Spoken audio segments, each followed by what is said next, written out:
রাজ্য সরকারের দেওয়া অনুদান এবার প্রত্যাখ্যান করল মহিলা পরিচালিত পুজো।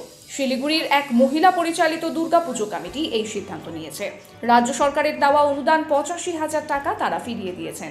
আরজিকর ঘটনার পরিপ্রেক্ষিতে তিলোত্তমার বিচার এখনো পর্যন্ত না পাওয়াতে রাজ্য সরকারের অনুদান প্রত্যাখ্যান করেছেন শিলিগুড়ির মহিলা পরিচালিত ওই দুর্গাপুজো কমিটি।